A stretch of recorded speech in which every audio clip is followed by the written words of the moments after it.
先生，您的卡刷不出来。再试一次。已经试过2次了。没事儿，我来吧。他不是你的客户吗？来这儿干嘛？陆石，我们分手吧。你连一顿饭都请不起，我跟你还有什么意思？你不是跟我说，他只是你的客户吗？兄弟，别怪曼曼，女人嘛，跟着你连顿好饭都吃不上，换谁受得了？拿着打车回去吧。对不起，陆石，你以后会遇到更好的。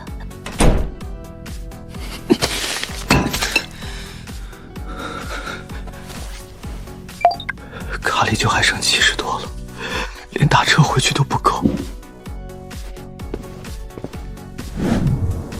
我叫陆石，是一个汽车修理工，出租房的房租马上就到期了，前公司的汽修厂3月份就倒闭了，拖欠2个月的工资至今也没给，我没什么可选的了。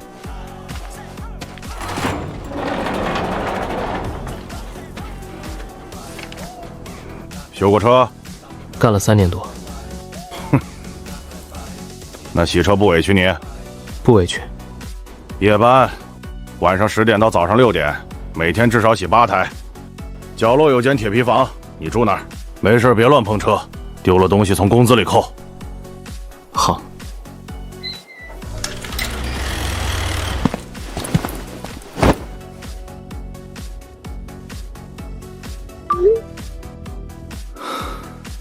删就删了吧。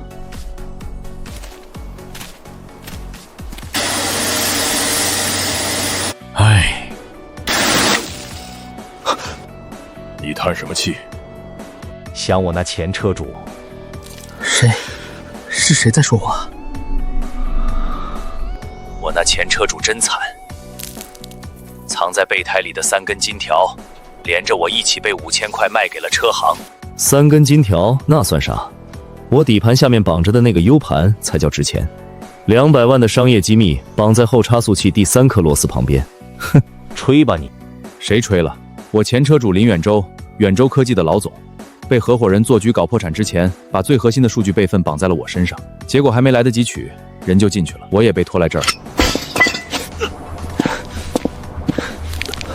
疼，这不是做梦。刚刚是这些车在说话吗？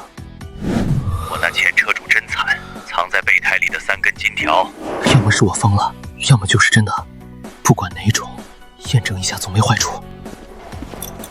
钱连烂成这样，秦国东8成准备拆了卖零件，短期内应该不会有人动它。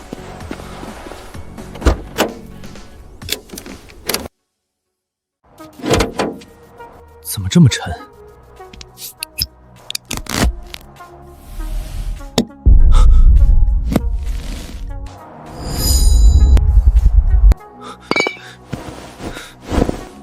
这差不多都有100多克了。是真的，那个车说的是真的。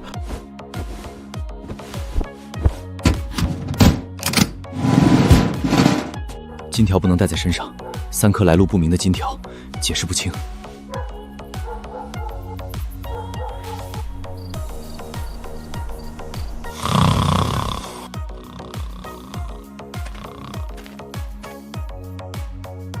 今天怎么没车说话了？难道昨晚只是巧合？是幻觉？你说那个新来的洗车工是不是有点怪？怕什么？人类是听不见咱们说话的。也是，你说老秦这人真不地道。我好歹是追尾，大梁没事，修修还能开，他倒好，打算把我里程表调到3万公里，再拿泡沫胶补漆面，敢卖12万。哼，他干的缺德事还少。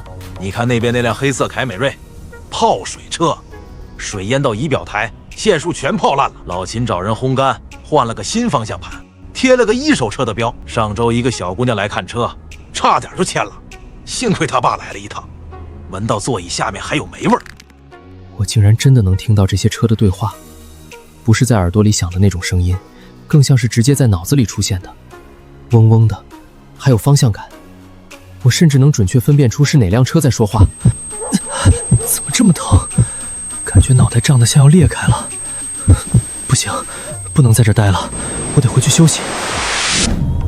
看来汽车的声音不能一直听，会影响大脑。我这睡了一晚上，脑子还有点不舒服。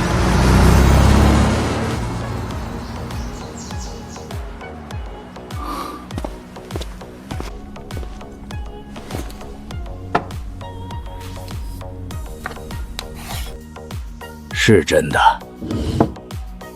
但只能给你85折。行。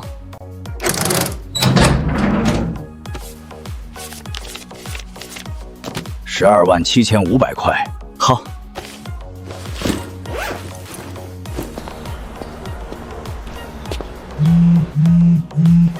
卡里只有70多块，背包里却有12万多。通讯录里的苏曼头像已经灰了。凌晨2点，我带了一罐高级汽车保养蜡来到黑车边上，打开工作头灯，减震器漏油，一股子铁锈和机油混合的味道直冲鼻腔。蓝生哥，谁？昨晚听你说底盘下面绑了个 U 盘，你能听见我们说话？能。后差速器第3颗固定螺丝右边2厘米，有个防水带，用扎带绑着。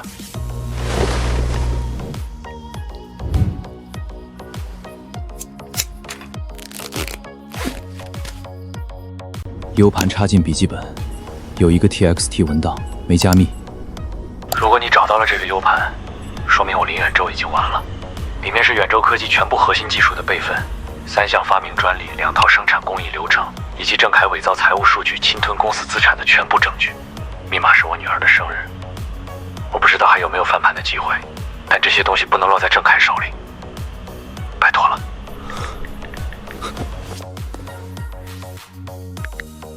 远洲科技创始人林远洲涉嫌职务侵占，被合伙人郑恺实名举报，公司资产冻结。林远洲取保候审后下落不明，郑恺出任远洲科技实际控制人。郑恺现在是远洲科技的实际控制人。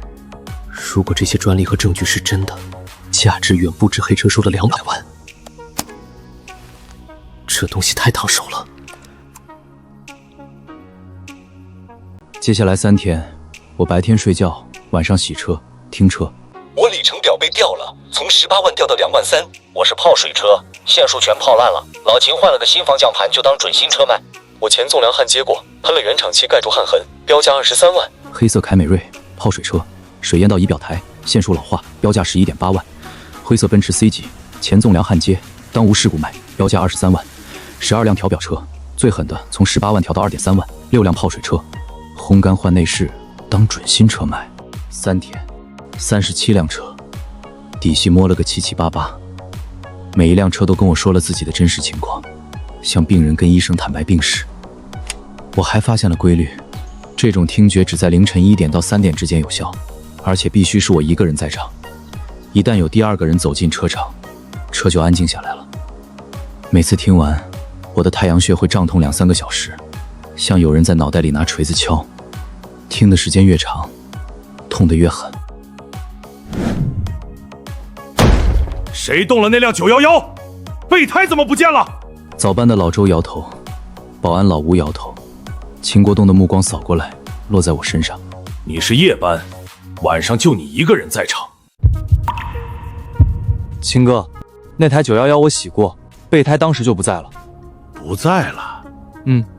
我冲后备箱的时候发现底板是空的，当时还想跟您说来着，后来忙忘了。忙忘了？我第2天就来跟您说，您出去谈业务了，不在。后来事情一多，行了，那辆911虽然是5000块收的报废车，备胎值不了几个钱，但以后也要注意着点儿。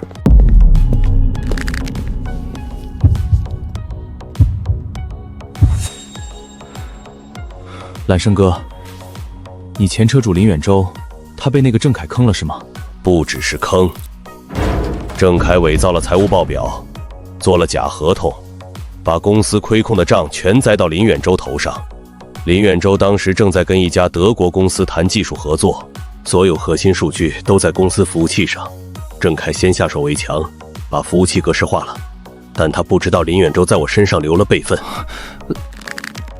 林远洲现在在哪儿？不知道，拘捕候审之后就再也没见过。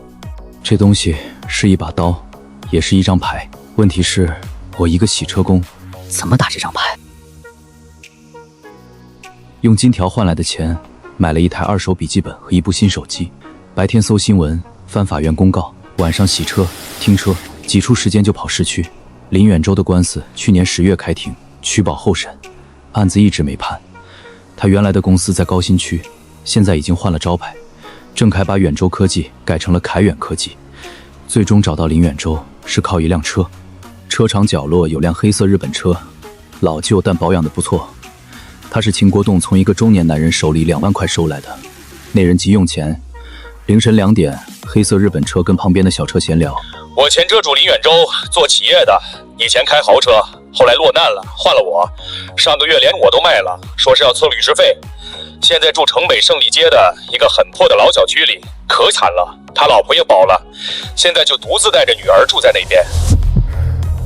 林远洲卖掉日本车的时候，他的豪车已经在秦国栋的车厂里吃灰了，他根本不知道那辆豪车还在，更不知道 U 盘安然无恙。城北胜利街，有地方找了。我在楼下蹲了2个下午，第3天终于看见一个男人推着自行车出来，瘦，颧骨凸出来，头发花白，是林远洲。妞妞，爸爸去趟超市，你在家写作业啊。知道啦。林远洲，你是谁？我有你路虎揽胜里的东西。什么东西 ？U 盘，64G， 三星的。你女儿生日是密码。你怎么知道的？找个地方谈谈。胜利街拐角有个面馆，2碗牛肉面摆在塑料桌上，热气蒸得他镜片起雾。我把 U 盘推给了他。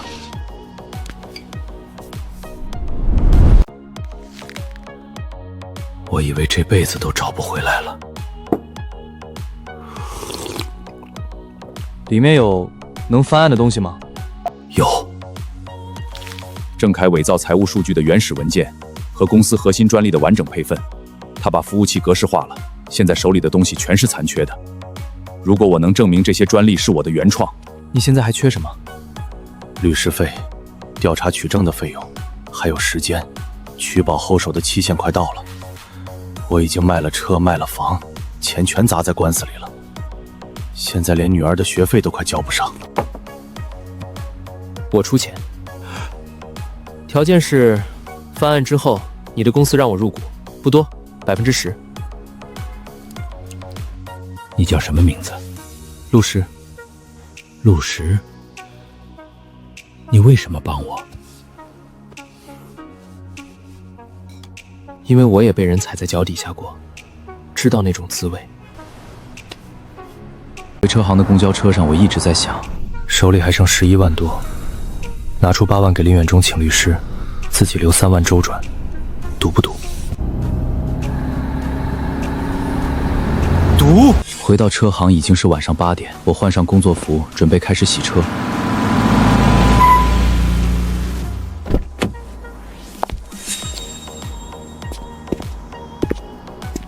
秦总在吗？我上次看的那辆宝马，想再试试。赵总，来，那辆马我给你留着呢。哟，这不是陆石吗？你在这儿洗车？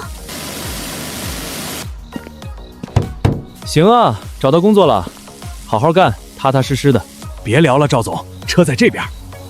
他们走了。苏曼回头看了我一眼，眼神很复杂，有点不忍，但更多的是庆幸自己做了正确的选择。我继续冲水，水柱打在铁皮上，哗啦啦的声音盖住了所有东西。签完单，秦国栋请客，赵明的车就停在我们车场。又要在外面过夜了。你是赵明那辆？听说他要买我。是啊，不过他哪有钱啊？信用卡套了6张，花呗、借呗全拉满。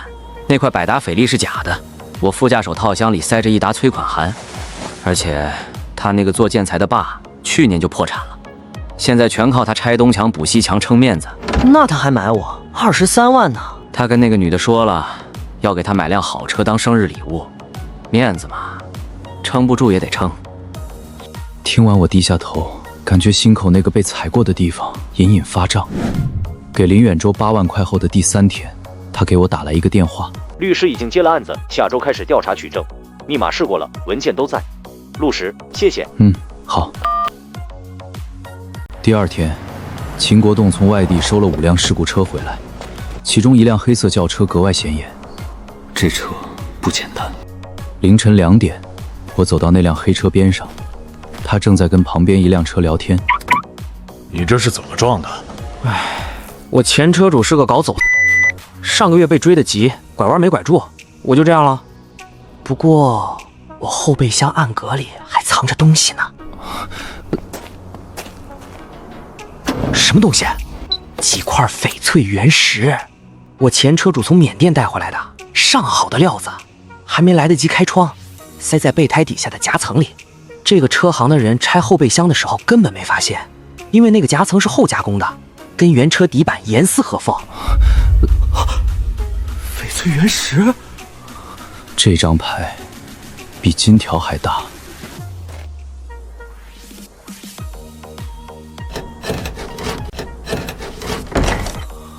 虽然不一定每块都值钱，但如果真是好料子的话，我虽然不太懂翡翠，但在以前的漆修厂的时候，有个老师傅玩石头，他跟我讲过一些皮壳和种水的基本知识。这块料子，就算我这只懂皮毛的人也能看出来不是便宜货。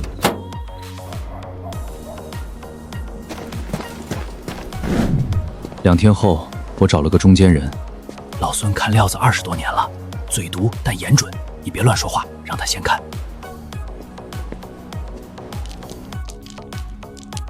东西呢？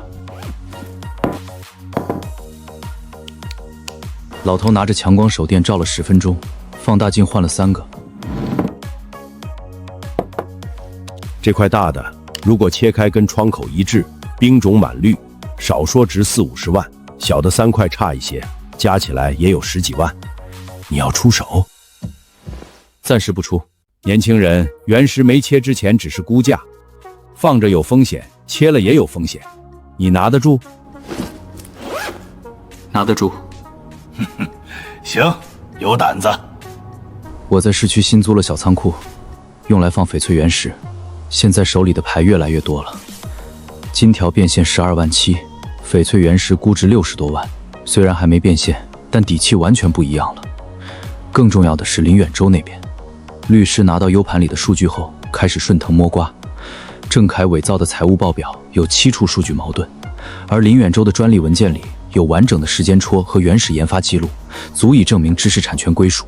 林远洲每隔2天发一次进展，语气在变，从最初的谨慎到后来的笃定。郑恺要完了，律师说取证工作最快2个月出结果。2个月，等得起。与此同时，我开始做另一件事，我用手里的钱在网上注册了一个叫车真话的账号，专门发2手车避坑指南，不提车行名字，不提具体车辆，只讲手法。这台泡水车是怎么伪装成准新车的？第一步，全车烘干48小时，里程表从18万调到3万，分几步操作。内容太真实了，因为这些东西本来就是从真实案例里来的，每一个细节都经得起推敲。账号注册第3周，粉丝破了2万，第5周破了10万。博主，你到底是什么人？怎么知道这么多内幕？一个洗过很多车的人。秦国栋不知道这个账号是我的，但他已经感觉到了压力。最近2个月来看车的客户越来越少，有几个客户看完车，掏出手机对着车真话的文章一条条核对，然后冷着脸走了。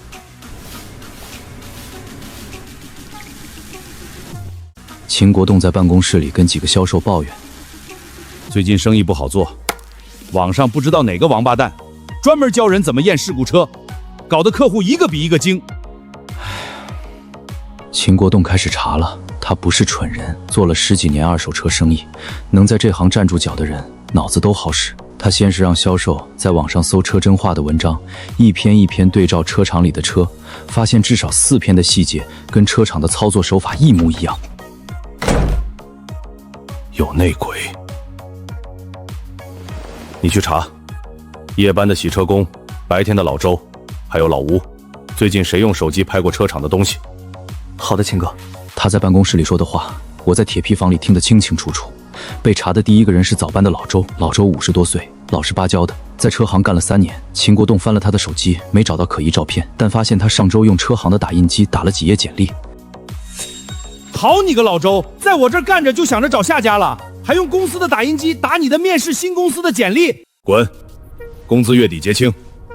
你要是敢泄露公司机密，小心我告你。老周脸涨得通红，嘴唇抖了半天，一句话没说出来，转身走了。我站在车场对面，手里还攥着洗车液的瓶子，看着老周弓着背走过铁皮大门。他路过我身边的时候，拍了拍我的肩膀：“小陆，这地方别待太久。”看着老周离开的背影，我感觉我的喉咙里堵了一下。秦国栋不会停手的，但他查不到我头上，因为我从来不用手机拍车场的东西，所有信息都记在脑子里。回到铁皮房后，手写在笔记本上，笔记本锁在工具箱里。而且车真化账号是用一个新买的手机号注册的，这只是开始。1周后，苏曼打来电话，我看着屏幕上那个号码，我没存他的名字，但那串数字我背了2年。他找我干嘛？陆石，什么事？我开照明那辆奥迪，上周突然打不着火了，送去4S店检查，说是线路有问题，修一次就要2万多。找赵明啊。他最近好像手头不太宽裕，上个月给我买的那个包，我后来发现是高仿的，他说是限量版。你找我说这些干嘛？我就是想跟你聊聊。苏曼，你把我删了的时候，可没想着跟我聊聊。电话那头沉默了7、8秒。对不起。我没接话，不是因为还恨他，而是觉得这3个字轻飘飘的，像风扇吹出来的热风，碰到皮肤就散了。挂了。这天凌晨，一辆新进场的白色新能源车跟旁边的 SUV 聊了起来。我上一任车主就是秦国栋这边的人，他那个销售经理叫什么来着？对，周强。怎么了？周强找了个副业，帮秦国栋做保险，就是那种故意把事故车碰一下，再报保险套修车款。反正保险公司又不来实地勘察。去年光这一项，周强就帮秦国栋就套了快80万。这可不是调里程表那种灰色地带了，这是实打实的犯罪。牌又多了一张，但什么时候出，怎么出，还不到时候。转折来得比我预想的快。1个月后的周3下午，我在铁皮房里补觉，门被踹开。陆石，出来。我坐在床沿，假装揉眼睛。实际上心率已经飙到120。怎么了，秦哥？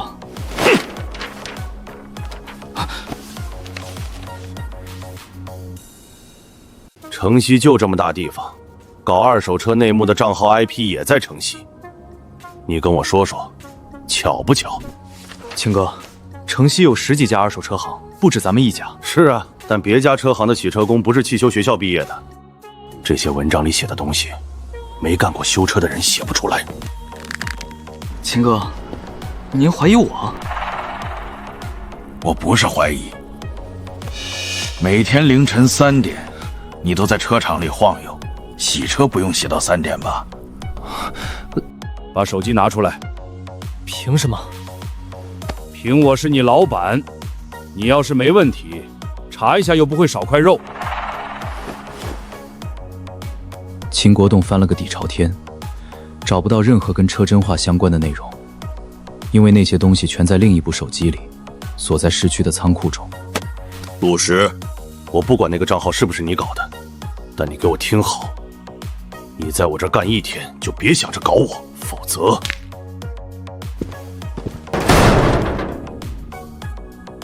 秦国栋走后，我心跳慢慢降下来，但后背的汗已经把 T 恤湿透了。他查不到我，但他已经起了疑心，继续留在这里，迟早出事。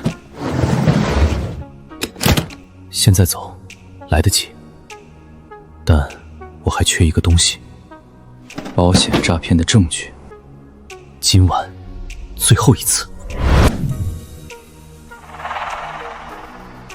蓝生哥，又来了。听说你今天被秦国栋找了，你们都知道了？废话。车厂里发生的事，哪辆车不知道？帕萨勒看见了，传遍了整个厂子。我需要你帮个忙，保险诈骗那个事，周强具体是怎么操作的？在哪辆车上坐过？有没有纸质记录留在车里？问问那辆银色高尔夫，他是被周强做过保险的。高尔夫兄弟，你被做过保险？是啊，去年10月，周强故意把我左后翼子板撞凹了一块，然后报保险说是客户试驾时刮蹭的，掏了3万2的修车款，但实际上只花了2000块补了个漆。有证据吗？我的行车记录仪，他们把前面的内存卡拔了，但后摄像头的卡他们忘了。那张卡还插在我后挡风玻璃内侧的摄像头底座里。卡里有什么？有周强拿锤子砸我翼子板的画面，时间、地点、人脸全清楚。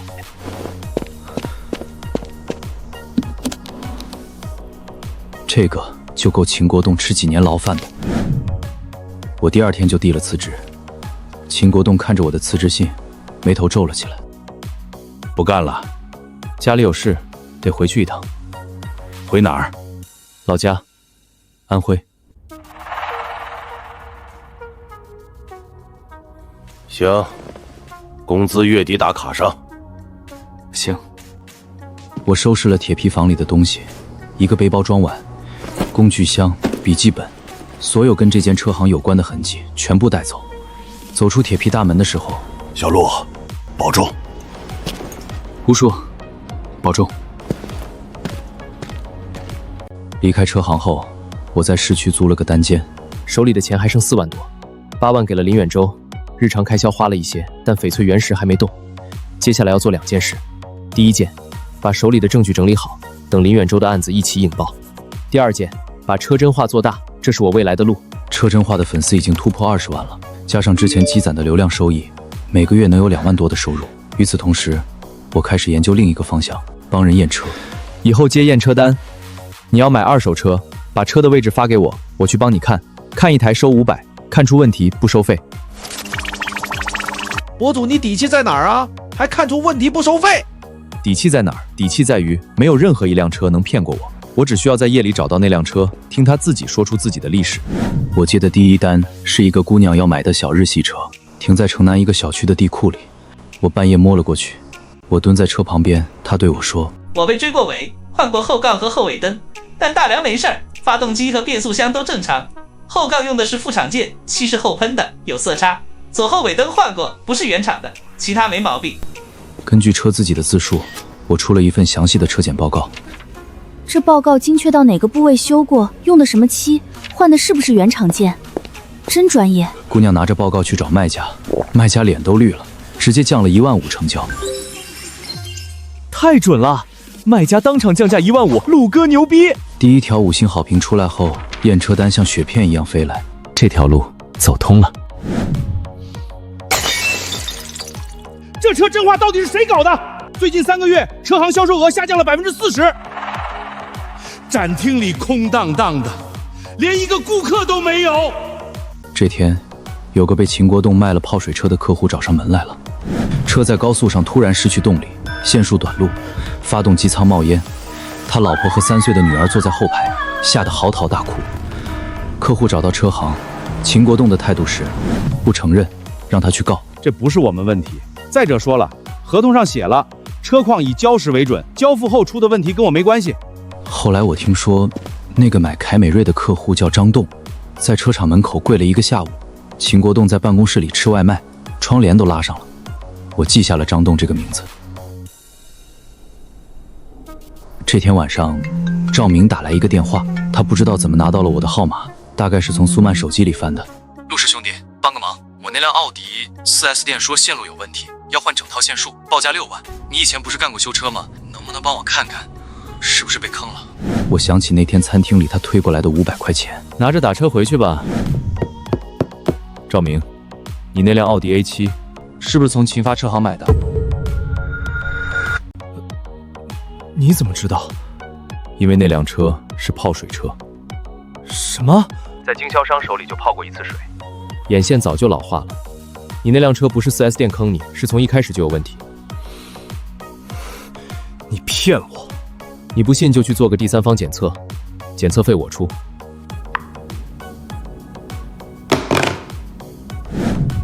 3天后，赵明发来一条消息，只有3个字：是真的。我看了一眼，没回，把手机翻过来扣在了桌子上。林远洲的案子在第3个月迎来了转机，律师拿着 U 盘里的数据，加上补充调查的财务证据，正式向检察院提交了控告书，控告郑恺伪造财务数据，侵占公司资产，诬告陷害。检察院受理了。与此同时，我也准备出最后一张牌了。那天下午，我约了3个人在市区一家咖啡厅见面。第一个，林远洲；第二个，张栋，那个买了泡水凯美瑞的年轻爸爸；第3个，本地一家自媒体的记者，姓方。你就是车真化那个博主？是。你怎么知道我买的是泡水车？我在那家车行干过。我女儿到现在还做噩梦，一下雨就抱着她妈哭，说车要烧了。这是秦国栋的秦发车行，过去2年中经手的事故车、泡水车清单，包括车型、车牌、问题类型、售出价格、17辆有据可查的问题车。这些信息你怎么拿到的？我洗了2个月的车，每一辆车的状况我都仔细看过。我是汽修出身，什么是泡水，什么是事故，什么是调表，一眼就能看出来。这是真话，只不过我看的方式不一样。我又掏出了那张 SD 卡，这是保险诈骗的证据。他的销售经理周强故意砸坏车辆骗取保险理赔，全程有行车记录仪后摄像头记录。方记者把 SD 卡插进笔记本电脑，周强拿着一把锤子对着车的左后翼子板一下一下砸，砸完之后拿出手机拍照，嘴里还嘟囔着：“这角度行，报保险够了。”这个可以做。方记者，秦发车行的老板秦国栋和凯远科技的郑恺有往来。秦国栋帮郑恺洗过一辆车，那辆路虎揽胜是我的。郑恺把我的资产冻结之后，把我名下的车低价处理给了秦国栋，这2个人之间有利益链条。你是林远洲？远洲科技那个案子？是。检察院已经受理了我对郑恺的控告。方记者的报道发出来了，配合张栋车高速冒烟的画面，周强砸车视频，17辆问题车的详细清单。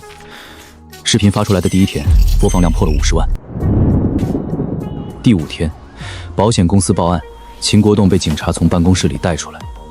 他突然回头看了一眼车场，他张了张嘴，没出声。阿强已经先一步被带上了另一辆警车。结束了。同一天，赵明在朋友圈发了一条消息：今天才知道，有些东西真不能贪便宜。怎么了？赵明没回苏曼的评论。没有一会儿，苏曼也发了一条朋友圈：有些路走错了就走错了。他又给我发了消息：陆石，我想见你一面。我看了3秒，把手机屏幕关了。我把手机扔在茶几上，然后去厨房倒了杯水。秦国栋被抓后的第3周，林远洲约我在茶馆见面。开庭了，检察院那边3项罪名都认了：伪造财务数据、侵占公司资产470万、诬告陷害。证据链没问题，没问题。U 盘里的数据是核心，加上律师补查的银行流水、合同原件、证人证词，全串上了，没断的地方。郑恺那边呢？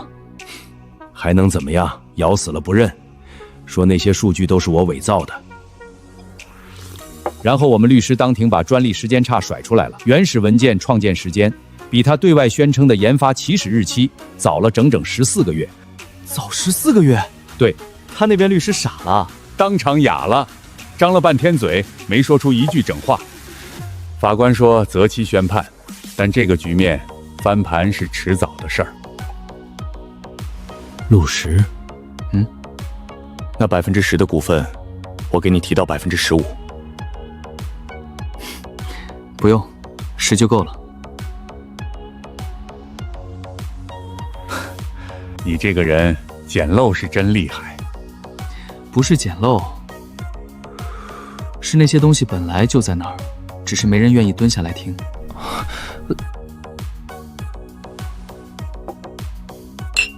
秦国栋的判决下来得比郑恺快，保险诈骗罪加上销售伪劣产品泡水车、事故车以次充好，数罪并罚，4年6个月。周强被判了3年，4年半，说长不长，说短不短，但够他在里面想明白一件事：假的东西盖不住真的。张栋拿到了赔偿，他发来一条消息：陆哥，我女儿昨天坐车上学，第一次没哭。我盯着这条消息看了很久，鼻子有点酸。太好了，照明的出租屋里，手机屏幕亮着，一排催款短信，信用卡逾期，花呗催收，泡水奥迪的修理费账单，所有纸糊的墙一起塌了。我们分手吧。苏曼看着发来的分手消息，哭了。好。他们分手了，不是苏曼甩的他，是赵明自己撑不下去了。装出来的日子，总有装不下去的那天。周二晚上，手机响了，是苏曼。陆石，苏曼，你想说什么就说吧。我当时不应该那样对你。你能原谅我吗？原谅不原谅的没那么重要了，你过你的日子吧。那我们……苏曼，我现在给过得挺好，你也会好的，但不是跟我。好。有些东西错过了就是错过了，就像浇下去的水收不回来，但新芽会长出来，日子也会。半年后，车真话的粉丝破了100万，我成立了自己的工作室，专做二手车检测和科普。翡翠原石出手了其中2块，大的那块没卖，70万以上。这块继续收着。远州科技恢复原名，林远洲重新担任法人代表，我成了远州科技10%的股东。一切都在往上走，像浇了水的仙人掌，虽然慢，但一直在长，就是快。一个周末的晚上，我去了一趟城西，秦发车行的铁皮围墙已经拆了一半，门上贴着封条，院子里还停着几辆没来得及处理的车，落满了灰。有人吗？咦，洗车小哥，你怎么回来了？